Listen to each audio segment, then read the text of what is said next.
Okay, bagong-bagong balita, no? Our former Secretary of Justice, Crispin Boying Remulla, has just been appointed by our President, Bongbong Marcos, as the new Ombudsman. Pero bagong lahat, pag-usapan muna natin, ano nga ba ang Ombudsman or ano ang trabaho ng Ombudsman? So, the office of the Ombudsman, it is, or known as the Tanod Bayan, it is a constitutional body. So, bakit tinawag na constitutional body?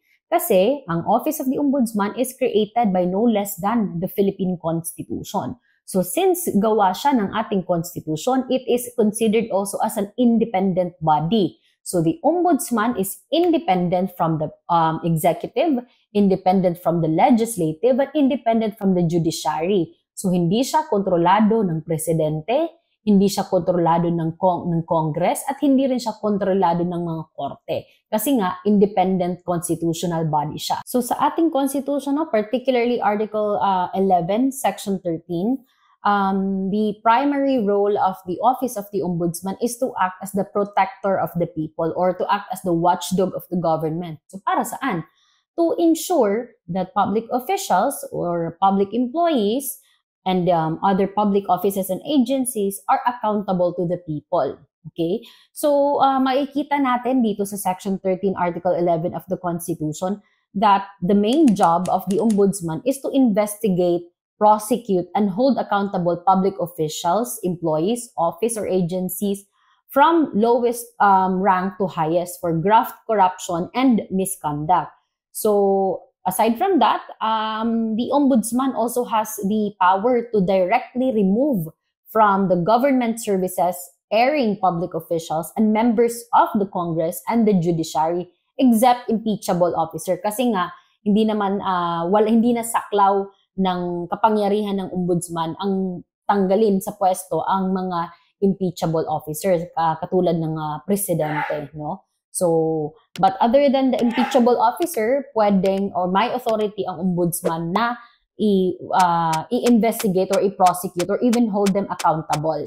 Okay? So ngayon, since alam niyo na ang kapangyarihan ng isang ombudsman, pag-usapan naman natin ngayon ang mga issues na bumabatikos kay former Secretary of Justice Boying Remulla, no? Patungkol sa kanyang appointment as the new ombudsman. So alam naman natin na sa batas, ang may kapangyarihan na i-appoint ang isang ombudsman ay ang presidente. So kaya nga ang mga tao ngayon ay nagtatanong or there are public skepticism as to how can we ensure that the former Secretary of Justice Remulla will be impartial, no? Considering his close political ties with the current administration. So, hindi naman natin maitatanggi, no, na talagang si Remulla, he is politically affiliated and close to the current administration, particularly to the President. So, yan. Kaya nga, isa yan sa mga binabatikos ng kapatid mismo ng ating presidente na Senator Amy Marcos. In fact, no, if you remember, Senator Amy Marcos actually filed an administrative and criminal complaint against Remulla before the ombudsman. And up until now, that case before the ombudsman is still pending.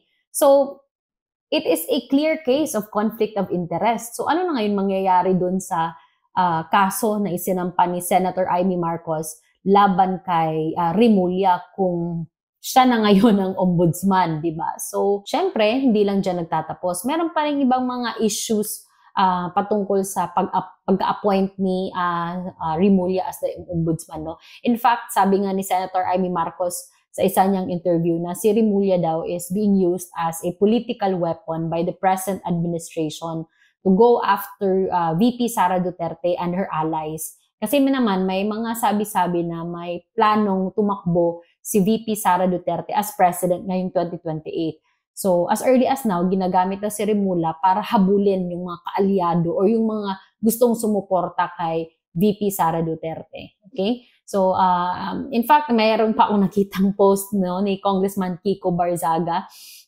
Sinabi niya na with Remulla as the new ombudsman, those who are, the Marcos administration can freely imprison those who are against Romualdez, such as Senator Marcoleta, Cayetano, and Congressman Chanco. So, who knows, no? Medyo may point naman si Congressman Kiko Barzaga. So, another issue, no, is yung ano na daw ang mangyayari kaila Martin Romualdez at Zaldico and sa mga opisyal na involved sa anomalous flood control project. So, mapapanagot ba sila? So, alam naman natin na si Martin Romualdez at ang presidente ay magpinsan. So, tingnan natin kung anong gagawin ni Remulla. Kung sana mapatunayan niya yung mga bumabati ko sa kanya, lalong-lalo na yung kumu-question ng kanyang impartiality no, as the ombudsman.